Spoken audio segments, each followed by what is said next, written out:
what's up everyone, TJ here. Today we're out in Hintertux, Austria, taking a look at a classic on the Capita lineup, the DOA.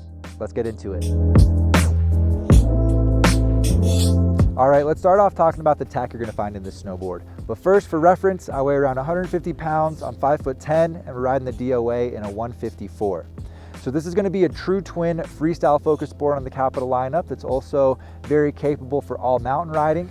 It's camber dominant, and you're gonna find a large camber section through the main body of the snowboard going out a little bit past the insert packs, leading into a small flat section and a tiny rocker release right as you get to the contact points. You're also gonna find some nice additives built into this snowboard. The first thing I wanna mention is the Aramid bound sidewall. So Aramid fiber is like a super durable fiber, the same kind of material that Kevlar is made out of, that they make bulletproof vests out of. So that's in there for durability right around the sidewalls in case you take any hits in the park. It also has two large carbon stringers running down the length of the snowboard. They're about 30 millimeters wide, going from tip to tail. It's a lightweight additive, gonna help add more energy, more pop, and more snap to the overall feel of the board. There's also a lightweight core in the DOA. It's a blend of poplar and paulownia wood. Today we're on the 2022 model, but for 2023, they actually updated the core and added 2 more strips of paulownia. So that's gonna lighten the board up just ever so slightly, but still gonna come through with that personality that everyone knows and loves out of the DOA. Other than that, you're gonna get a sintered base in this snowboard. It's Capita's Quantum Drive sintered base, which is a higher end base material. It's known to be harder, faster, and more durable compared to an extruded base, but you do wanna make sure that you're waxing this snowboard often so it stays nice and fast out there for you. And that's it for a quick tech breakdown. We're gonna get some laps going out here, and we'll check back in later in the day to talk about how this thing feels out on snow.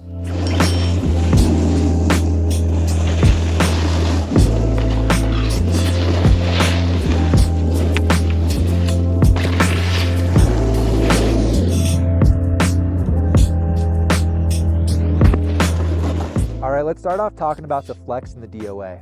I'd say overall, this is a pretty sturdy snowboard, definitely around a mid flex or probably even a little bit on the stiffer side of medium, I'd say, and a torsional flex to match. So overall, definitely fairly aggressive. And as far as butters and flat ground type tricks go, this isn't gonna be the friendliest board for that type of stuff, but if you're willing to work for it, definitely is possible. You're gonna have to fight against that camber and that mid flex.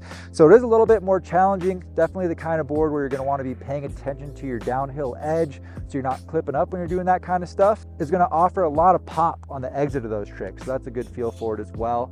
But definitely was having to work pretty hard to do really any kind of butter trick on this thing today. And one of the biggest highlights for me on the DOA every time I have a chance to get on it is the pop you're gonna find in this snowboard. The combo of that flex, the camber, and all the carbon that's built into it just offers a lot of energy and a really snappy feel to it. You can load up a ton of potential energy in this snowboard.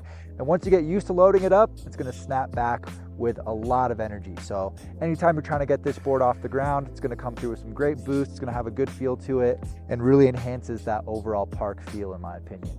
I also want to talk about the carving experience you're going to get with this snowboard. And generally speaking, I think it's going to be very capable for all mountain kind of riding.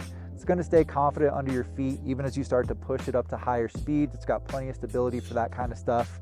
That stiffer torsional flex comes in handy if you find yourself in choppy or snow conditions as well, preventing you from getting bucked around. And it does have a slightly above average side cut as well on the 154, coming in at 7.9 meters. So when you do get up to those higher speeds, it just feels a little bit more comfortable.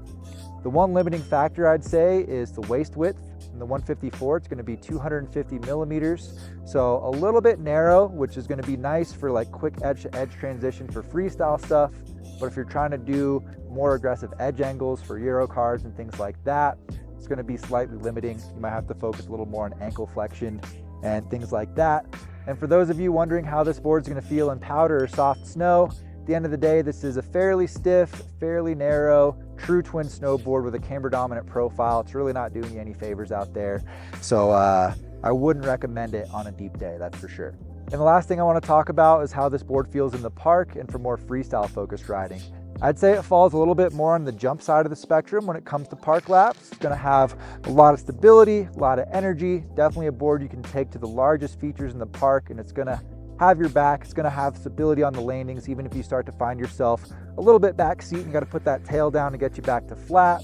It's gonna be able to hit the big gap on rail features.